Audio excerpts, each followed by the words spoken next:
Hello, Cookie Killer here, and this is my review of Battle of Empires 1914 to 1918. This is a game based on the Men of War, one of the Men of War series. It's based in the First World War.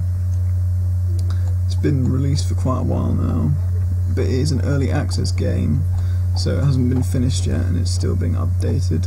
There's a couple of things I'd like to see in the update, such as other factions such as Bulgaria, Serbia, and possible additions to other factions. Like, for example, there's Austria, England, France, Germany, Russia, but there's also smaller sections of people from Belgium, Italy, and Turkey and the USA. There's only a couple of units for some of these countries, but it'd be nice to see some more units from these areas. Also, I'd like to see some colonial troops as well. That would make for an interesting game, such as sort of from the French, sort of North African troops, and some of the British troops from like India, and like sort of African troops as well. That would be quite interesting. And sort of different theatres of war, such as sort of maybe even Japan as a faction as well. The game runs identical to Men of War.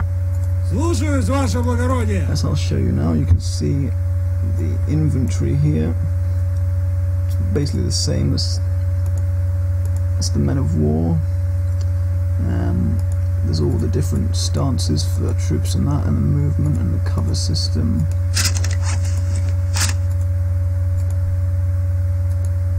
It is a very good game.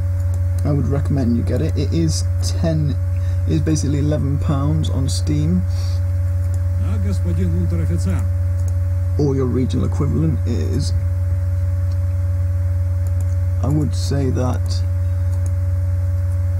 I'd do some research before you decide to buy this game. I mean, I'd buy this game straight away because it's a Men of War game, and the Men of War series has always been very appealing to me. But this is a game for people who enjoy sort of micromanaging squads of men and setting them up, and well, starting. I'm recording this on a gem editor right now, which is the same as the editor for the Men of War. You can place a lot of units and vehicles from the First World War. I intend to make quite a lot of. I hopefully would make quite a few videos on this, focusing primarily on the First World War, but also other conflicts such as the Balkan Wars, the first and second one as well, because I believe that it's got quite a lot of scope for creation there, and I believe there'll be a lot of mods for this game as well. You can see the units are all quite historically accurate, and with this Austrian machine gun, and all the unit models are quite well. So, like, for example, the French have red trousers at the beginning of the war, which they did.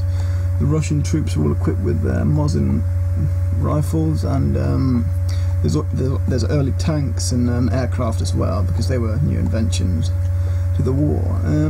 I'll just set up this small little scenario here that you can see on the mini-map. It's quite evenly matched. They've got the Austrians defending a little area up here.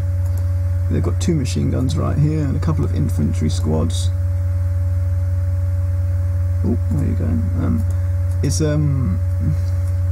quite a fair battle. The Russians have quite a lot of more infantry, and they're all sort of settled out in the trenches down here. This battleground is based on the region of Galicia, where the Russians had quite a bad disaster at Tannenberg in sort of Poland area, and this is the Russians fighting back after that defeat at Galicia, fighting back at the Austrian positions. So I hope you enjoy this little engagement.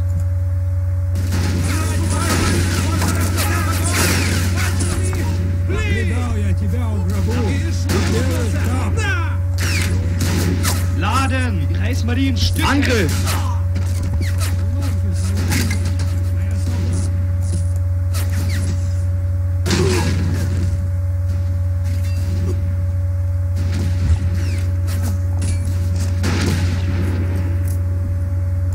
Да, господин унтер-офицер.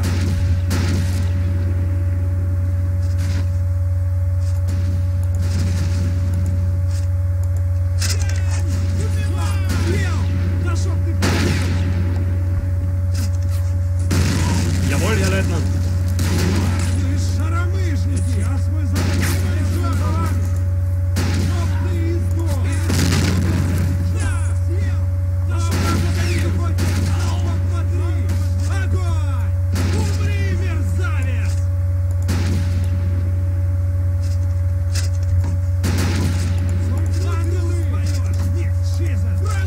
that engagement was a success for the Russian forces. They managed to capture the village and inflict casualties on the Austrians without inflicting too many on themselves. I hope you enjoyed this video, and I hope this review was helpful. This is Cookie Killer. Thanks for watching.